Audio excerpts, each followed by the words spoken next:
Gepler Adatlyk radiosi. Habarlar günneligimizden dinleýärsiňiz. Türkmenistanyň prezidenti Gurbanuly Berdimuhammedow ýylyň 5 aýynyň netijelerine bagyşlanan hökümet mejlisinde kanagatlanarly ösüş sanlaryndan doly hatabatlar dinläp, sebäbini anyklaşdyrmadan bir näçe resmi käýinç eglan etdi. Bu käýinçler eklenç aladalar sebäpli ýurtdan gidýän adamlaryň sanynyň barha köpelýänligi hakyndaky howsalaly maglumatlaryň syzyp çykan wagtynyň ýa-da gabat geldi. TDH-nyň maglumatyna görä, bu gezek wezife borçlaryny talaba laýyk ýerine getirmän, işde göýberen kemçilikler üçin ýylyp käýinç berilenleriň arasynda Türkmenistanyň prezidentiniň diýwanynyň we Türkmenistanyň ministrler kabinetiniň iş dolanjyjy Hazymradow hem bar. Şeýle-de döwlet başçysyny wezife borçlaryny talaba laýyk ýerine getirmän, işde göýberen kemçilikler üçin Söwda we daşary ykdysady ara gatnaşyklar ministri Amanurdy Işanowa berk käýinç eglan etdi. Mundan başga wezife borçlaryny talaba laýyk ýerine getirmän, garamadagyndaky ministrligiň we puda edaralarynyň işine gödökçüligi gowşadanlygy üçin ministrler kabinetiniň başlygynyň ornwasary Çağrıqlyzowa käýinç eglan edildi. Adatça bolşýal käýinçleriň anyk sebäbi görkezilmeýär. Şol wagtda hökümet mejlisinde berilen hasabatlarda ähli boýunça ösüş kazanlygyny, hususan daşary ýurtlara eksport edilen azyk karytlarynyň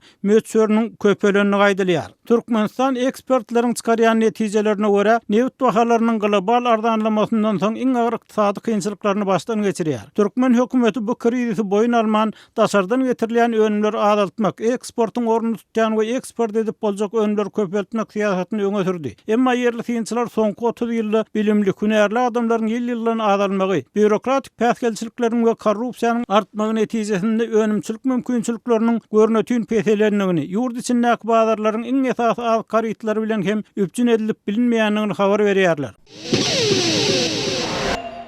Gepler Azatlyk radiosu.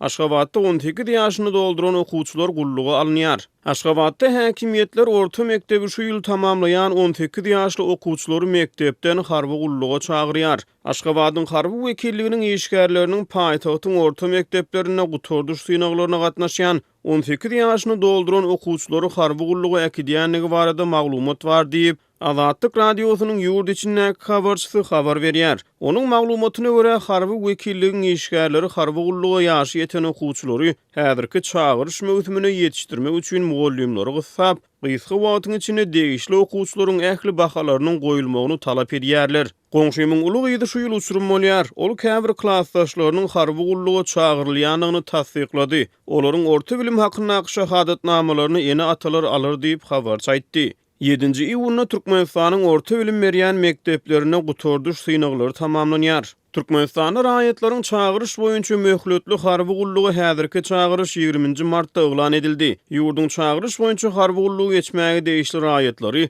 aprel-iýun aralygynda goşun gullugyny alnar. Soňky bir näçe aýyň dowamında Türkmenistanda häkimetler raýatlary goşun gullugyny çekmek çärelerini uçdan tutmak güýçlendirdiler. Türkmenistanyň harby gullugy ýaraly 18-27 ýaş aralygyndaky erkek raýatlar goşuna çagyrylýar. Ýurtda hereket edýän kanunçylyk ýokary hujaýyny bilim alýan raýatlaryň çagyryş möhletini ýyda tüýsürmäge hukuk berýär.